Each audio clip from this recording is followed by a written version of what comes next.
राधे राधे दोस्तों। आज हम आपको सुनाएंगे अवशान माता की बहुत अच्छी कथा। अगर आपको हमारी कहानी पसंद आए तो प्लीज़ हमारे चैनल अपनी संस्कृति को लाइक करें, सब्सक्राइब करें और शेयर करें। एक नगर में एक औरत रहती थी जिसके कोई संतान नहीं थी। वह औरत सुबह उठकर ही खाना खा लेती थी, कोई पूजा पाठ नहीं करती थी, किसी देवी देवता को वह नहीं मानती थी। एक दिन उसके पड़ोस में अवशान माता की पूजा चल रही थी।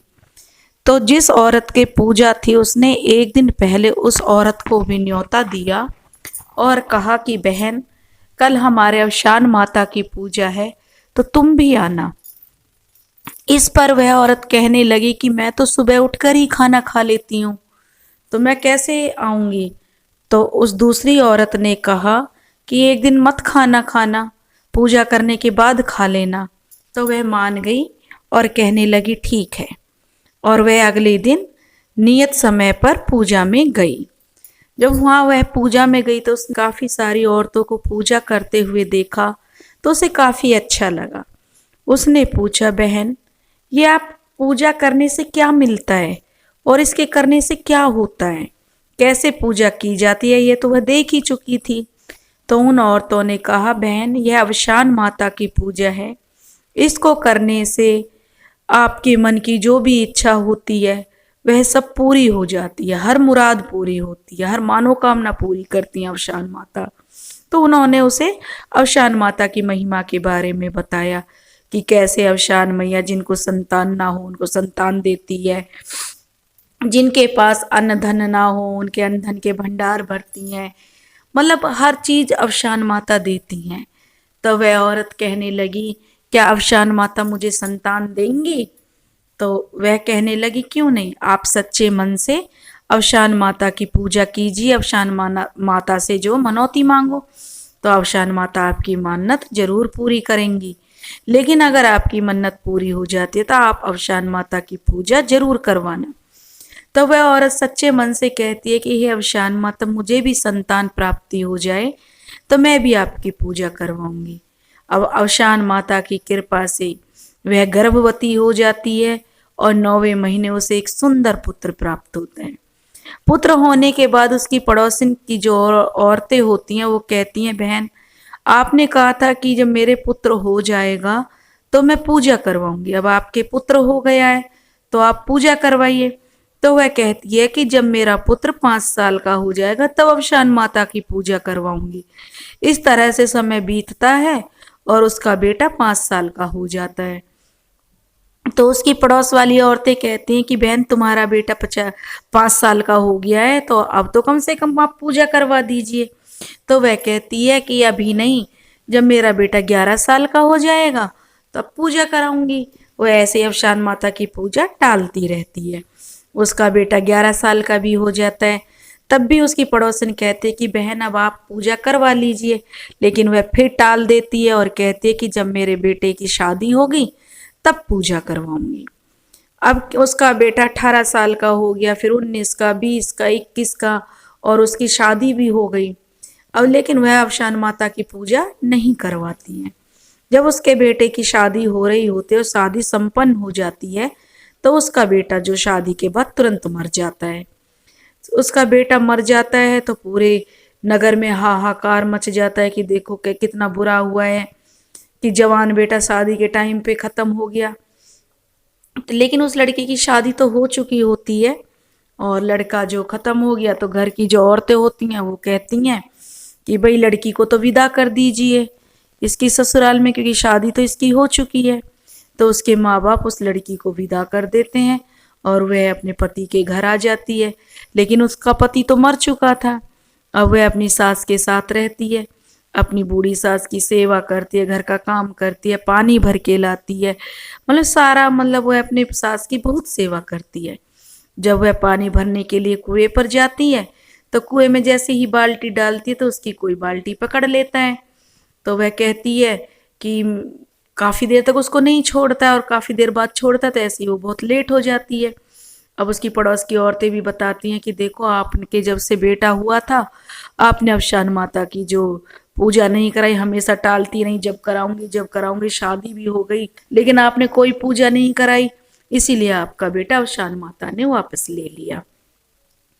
तो वह बुढ़िया बहुत दुखी होती है। उधर उसकी बहू को पता चलता है कि उसकी जो सासू माँ, उसने अवशान माता की पूजा नहीं कराई थी। तो वह भी बहुत दुखी होती है और अवशान माता से बहुत प्रार्थना करती है और अवशान माता से मन्नत मांगती है कि मेरा पति ठीक हो के मेरे पास आ जाए।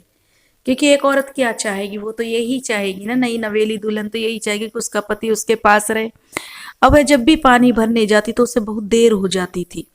जब उसको बहुत देर हो जाती थी तो उसकी सास पूछती कि तुझे पानी भरने जाने में इतनी देर कहाँ हो जाती है, तो वह कुछ नहीं बोलती।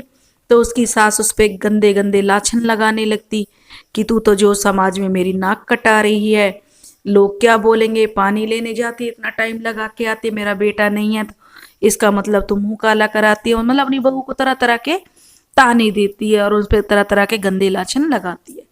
तो उसकी बहू जो बहुत दुखी होती है, उसके साथ रोज ऐसा ही होता है कि जब पानी लेने जाती है, कुएं में बाल्टी डालती है तो उसकी बाल्टी पता नहीं कौन पकड़ लेता है और उसको पता ही नहीं चलता है। तो उस तरीके से उसको देर हो जाती है। अब एक दिन वह कुएं में पानी भरने जाती है तो बहुत दुखी थी, रो रही थी। तो वह कहते कि तुम कौन हो, मेरी बाल्टी क्यों पकड़ लेते हो, मुझे तरह तरह के लाछन सुनने को मिलते हैं, मेरी सास मुझे बहुत तुम मतलब सुनाती है, ऐसे इल्जाम लगाती है जिनसे मेरा कोई लेना देना नहीं है। वह कहती है कि तुमने समाज में मेरी नाक कटा रखी है, मेरा पति नहीं है तो मैं मतलब गलत हूँ, लेकिन आप कौन हो। तो उस कुएं के अंदर से आवाज आती है कि मैं तेरा पति हूँ। तो वह कहती है मेरा पति तो मर गया, लेकिन तुम यहाँ कैसे हो, मेरा पति तो मर गया। तो वह कहता है कि अवशान माता मुझे लेकर के यहाँ आ गई है और उन्होंने मुझे इधर रखा है, तुम जो घर जाओ और मेरी माँ से कहो कि वह अवशान माता की पूजा करे। जब वह अवशान माता की पूजा करे और सुहागनों को बुलाए और अवशान माता प्रकट हो जाए, तो अवशान माता से जब अवशान माता उनसे कहेंगी कि मांगो क्या वर मांगना है, तो आप उनसे उनके कुंडल मांगना, मेरी माँ को ये बता देना क्योंकि अवशान माता ने मुझे अपने कुंडल में रखा हुआ है। अब वह बहू जल्दी से आती है, बड़ी खुश होती है और जल्दी से पानी भर के घर आती है और अपनी सास को सारी बात बताती है। तो उसकी सास सुनकर बहुत खुश होती है कि उसका बेटा जीवित हो जाएगा। तो वह अगले ही दिन संयोगवश बृहस्पतिवार होता है और वह पूरे नगर में डिंडोरा पिटवा देती है कि सुहाग ने तो 7, 14, 21 इस तरीके से जिमाई जाती, लेकिन वह पूरे नगर में न्योता डलवाती है कि जो ना सब मेरे घर पे अवशान माता की पूजा में आना। काफ़ी बड़ी बैंड बाजे बजवाकर काफ़ी अच्छे से अवशान माता की पूजा करती है। तो अवशान माता बहुत खुश होती है कि ऐसा कौन भक्त है जो मेरी इतनी धूमधाम से पूजा कर रहा है। तो अवशान माता भी वहाँ पे आती हैं। जब अवशान माता वहाँ पे प्रकट होती हैं तो वह उस औरत से कहती हैं जो बहू की सास होती है कि मांगो, तुम्हें क्या मांगना है। तो वह औरत कहती है कि आप जो ना वचन भर लो मुझसे। तो वह कहती है कि वचन क्या भरना, आप ऐसे ही मांग लो, मैं तो हर इच्छा पूरी कर देती हूँ। कहती है कि नहीं, आप वचन भर लो। अवशान माता वचन भर लेती है तो कहती है कि आप मुझे अपने कान का कुंडल दे दो। तो अवशान माता उसको अपने कान का कुंडल दे देती है। उसमें उसका पुत्र होता है जो कि जीवित हो जाता है, हर हर हर हर करके वो खड़ा हो जाता है। तो अवशान माता ने जैसा उसका पुत्र लिया था वैसे ही अवशान माता ने उसके पुत्र को दे दिया। और तो उसके घर में जो खुशियों का ठिकाना नहीं रहा। बहू भी बहुत खुश होती है और बहू तो साक्षात लक्ष्मी थी, क्योंकि सास तो अपनी बहू को पाकर बिल्कुल धन्य हो गई कि मैं कैसे गंदे इल्जाम अपनी बहू पे लगा रही थी और मेरी बहू तो कितनी अच्छी है। इस तरीके से पूरे नगर में डिंडोरा पिटवा दिया जाता है कि सब लोग अवशान माता की पूजा करें। जो भी अगर मन्नत मांगता है तो उसे अवशान माता की पूजा जरूर करनी चाहिए। अगर किसी ने अवशान माता से मन्नत मांगी है तो अवशान माता भी तो देखते हैं कि मेरा प्रसाद कौन दे रहा है। अवशान माता का प्रसाद रोकना नहीं चाहिए। दोस्तों, अगर आपको हमारी कहानी पसंद आई हो तो प्लीज़ हमारे चैनल को लाइक करें, सब्सक्राइब करें और शेयर करें। बोलो अवशान मैया की जय।